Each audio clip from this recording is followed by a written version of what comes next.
নমস্কার, অ্যাস্ট্রো রাজু চ্যানেলে আপনাদেরকে স্বাগত। আপনাদের সাথে আমি রাজু।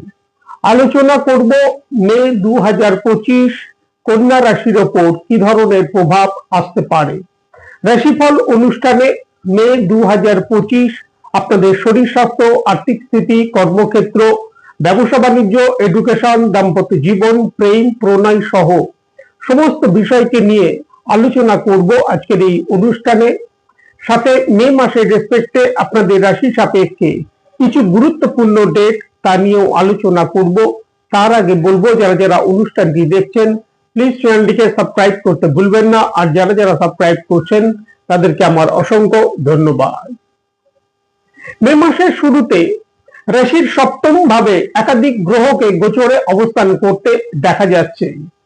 শনিদেবকেও রাশির সপ্তম ভাবে অবস্থান করতে দেখা যাচ্ছে। শনিদেব বৃদ্ধির কারক, সুতরাং এই সময় ব্যবসায়িক ক্ষেত্রে যথেষ্ট লাভ প্রাপ্তির সম্ভাবনা দেখা যায়। তবে জাতকের মধ্যে ক্রোধ জেদ যথেষ্ট বৃদ্ধি পেতে দেখা যাচ্ছে, যার ফলস্বরূপ নিশ্চিত কাজ সম্পন্ন হবার ক্ষেত্রে বিঘ্ন বাধা আসতে দেখা যেতে পারে। ভূমি, বাহন, প্রপার্টি সংক্রান্ত বিষয়ে কোনো সমস্যা না আসে, এই বিষয়ে খেয়াল রাখা উচিত।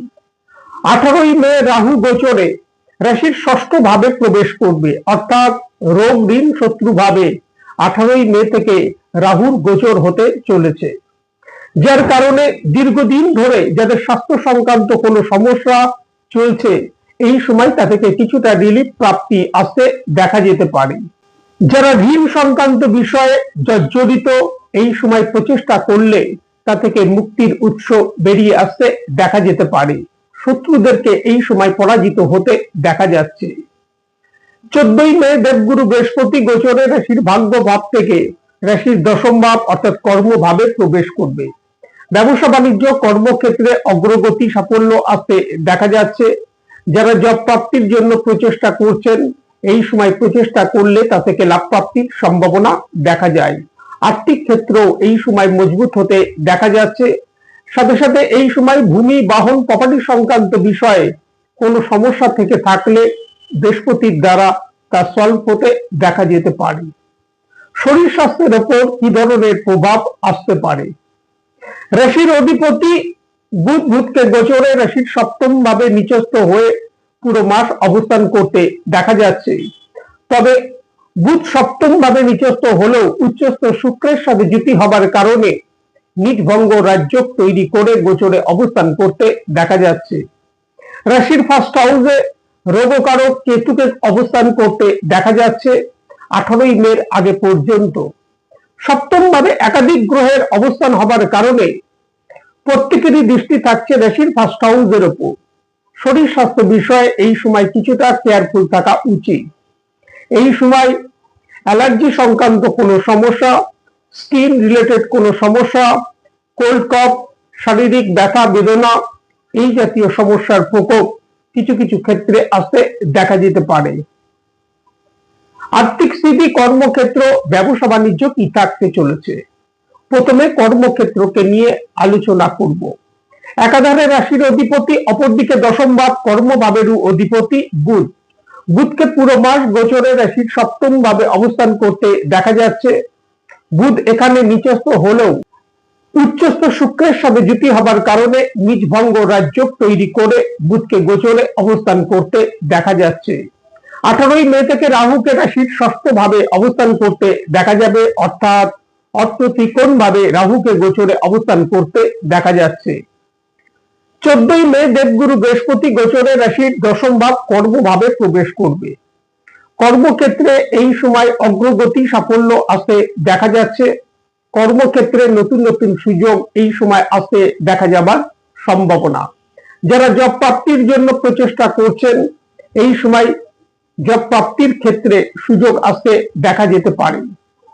যাদের কর্মক্ষেত্রে পদোন্নতির কোনো সম্ভাবনা আছে, সেই সকল ক্ষেত্রে এই সময় পদোন্নতি সুযোগ আসতে দেখা যাবার যথেষ্ট সম্ভাবনা। তবে কর্মক্ষেত্রে ঊর্ধ্বতন কর্তৃপক্ষদের সাথে এই সময় মতপার্থক্য আসতে দেখা যাচ্ছে, এই বিষয়ে খেয়াল রাখা উচিত। ব্যবসা বাণিজ্য কি থাকতে চলেছে। সপ্তম ভাব থেকে আমরা সাধারণভাবে ব্যবসা বাণিজ্যের বিচার করে থাকি। সপ্তম ভাবের অধিপতি বৃহস্পতি, বৃহস্পতিকে 14ই মে আগে পর্যন্ত ভাগ্যভাবে অবস্থান করতে দেখা যাচ্ছে। 14ই মে থেকে বৃহস্পতিকে গোচরে রাশির দশম ভাবে অর্থাৎ কেন্দ্র ভাবে অবস্থান করতে দেখা যাচ্ছে। ব্যবসায়িক ক্ষেত্রে অগ্রগতি সাফল্যের সাথে সাথে এই সময় আর্থিক দিক থেকে লাভ প্রাপ্তিও আসতে দেখা যাচ্ছে। তবে রাশির সপ্তম ভাবে একাধিক গ্রহের অবস্থান এই সময় থাকতে দেখা যাচ্ছে। বুধ, শুক্র, শনি ও রাহুকে 18ই মে আগে পর্যন্ত গোচরে অবস্থান করতে দেখা যাচ্ছে, যার কারণে ব্যবসায়িক ক্ষেত্রে এই সময় বড় কোনো সিদ্ধান্ত নেবার বিষয়ে সতর্কতা অবলম্বন করা উচিত। আর্থিক লেনদেনের বিষয়েও এই সময় সতর্কতা অবলম্বন করা উচিত। আর্থিক স্থিতি কি থাকতে চলেছে? রাশির দ্বিতীয় ভাব অর্থাৎ ধনভাবের অধিপতি, অপরদিকে ভাগ্যভাব এর অধিপতি শুক্র, শুক্রকে গোচরে রাশির সপ্তম ভাবে উচ্চস্থ হয়ে রাশির অধিপতি বুধের সাথে যুতি করে রাজযোগ তৈরি করে গোচরে অবস্থান করতে দেখা যাচ্ছে। বুধ শুক্র উভয়েরই দৃষ্টি থাকছে রাশির ফার্স্ট হাউসের উপর। 14ই মে থেকে দেবগুরু বৃহস্পতির দৃষ্টি থাকবে রাশির দ্বিতীয় ভাবের উপর। অর্থ এই সময় আসবে, ইনকামের ফ্লো যথেষ্ট বৃদ্ধি পেতে দেখা যাচ্ছে। তবে এই সময় অর্থ কিছুটা বাধা বিঘ্নের মধ্য দিয়ে আসতে দেখা যেতে পারে। অর্থ এই সময় নিয়মিত আসতে দেখা যাবে। যে বিষয়ে খেয়াল রাখা উচিত, খরচের পরিমাণ যথেষ্ট বৃদ্ধি পেতে দেখা যাচ্ছে, এই বিষয়ে নিয়ন্ত্রণ করে চলা উচিত। এডুকেশন কি থাকতে চলেছে? পঞ্চম ভাবের অধিপতি শনিদেবকে গোচরে রাশির সপ্তম ভাবে অর্থাৎ কেন্দ্র ভাবে অবস্থান করতে দেখা যাচ্ছে।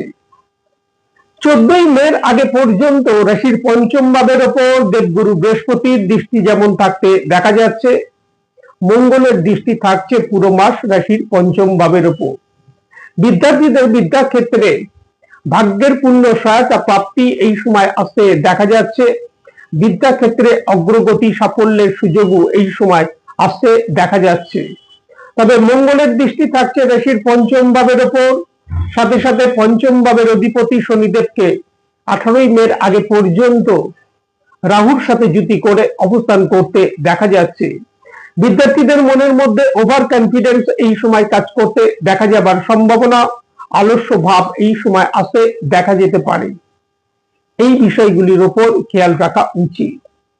পিতামাতার সন্তানের শিক্ষা, সন্তানের প্রতিষ্ঠার দিক থেকে একটা স্বাভাবিক রেজাল্ট এই সময় আসতে দেখা যাচ্ছে। দাম্পত্য জীবন কি থাকতে চলেছে? সপ্তম ভাবের অধিপতি বৃহস্পতিকে গোচরে 14ই মে আগে পর্যন্ত রাশির ভাগ্যভাবে অবস্থান করতে দেখা যাচ্ছে। 14ই মে থেকে বৃহস্পতিকে গোচরে রাশির দশম ভাবে অবস্থান করতে দেখা যাচ্ছে, যার কারণে দাম্পত্য জীবন থেকে একটা অনুকূল প্রভাব এই সময় আসতে দেখা যাবার যথেষ্ট সম্ভাবনা। তবে রাশির সপ্তম ভাবের ওপর একাধিক গ্রহের অবস্থান মে মাসের শুরু থেকেই থাকতে দেখা যাচ্ছে। 18ই মে আগে পর্যন্ত রাশির সপ্তম ভাবে রাহুকে শনির সাথে যুতি করে অবস্থান করতে দেখা যাচ্ছে। পুরো মাস শনি, বুধ, শুক্রকে অবস্থান করতে দেখা যাচ্ছে। একাধিক গ্রহের অবস্থান রাশির সপ্তম ভাবের ওপর থাকার কারণে এই সময় দাম্পত্য জীবনে বিনা কারণে মত পার্থক্য, ভুল বুঝাবুঝি কিছু কিছু ক্ষেত্রে আসতে দেখা যাবার যথেষ্ট সম্ভাবনা। এই বিষয়গুলির ওপর কেয়ারফুল থাকা উচিত। দাম্পত্য জীবনে এই সময় কিছুটা কম্প্রোমাইজ করে চলা উচিত। প্রেম প্রণয়কে নিয়ে বলবো, পঞ্চম ভাবের অধিপতি শনিদেবকে গোচরে রাশির সপ্তম ভাবে অবস্থান করতে দেখা যাচ্ছে। 14ই মে আগে পর্যন্ত বৃহস্পতির দৃষ্টি থাকছে রাশির পঞ্চম ভাবের উপর। পুরো মাস মঙ্গলের দৃষ্টি থাকছে রাশির পঞ্চম ভাবের উপর। প্রেম প্রণয়ের ক্ষেত্র থেকে একটা স্বাভাবিক রেজাল্ট এই সময় আসতে দেখা যাচ্ছে। তবে মঙ্গলের দৃষ্টি থাকার কারণে এই সময় ছোট ছোট বিষয়ে আর্গুমেন্ট, বিনা কারণে বাদ বিবাদ কিছু কিছু ক্ষেত্রে আসতে দেখা যাবার যথেষ্ট সম্ভাবনা। এই সময় একে অপরের প্রতি আস্থা বৃদ্ধি করে চলা উচিত। মে মাসের রেসপেক্টে যে কোনো কাজকর্মের ক্ষেত্রে গুরুত্বপূর্ণ সিদ্ধান্ত নেবার বিষয় মে মাসের 6 তারিখ, 7 তারিখ, 16 তারিখ, 17 তারিখ 21 তারিখ, 25 তারিখ ও 26 তারিখ সতর্কতা অবলম্বন করা উচিত। সাথে এই ডেটগুলির ক্ষেত্রে যে কোনো ধরনের তর্ক বিতর্ক থেকে নিজেদেরকে দূরে রাখা উচিত। এই সময় প্রত্যহ যদি ভগবান গণেশজির আরাধনা করা যায় তা থেকে যথেষ্ট লাভ প্রাপ্তির সম্ভাবনা। সাথে সাথে নিত্য যথাসম্ভব যদি গায়ত্রী মন্ত্র জপ করা যায় তা থেকে যথেষ্ট লাভ প্রাপ্তির সম্ভাবনা। এই ছিল মে 2025 কন্যা রাশির জাতক জাতিকাদের মাসিক রাশিফল। আজ এই পর্যন্ত। নমস্কার।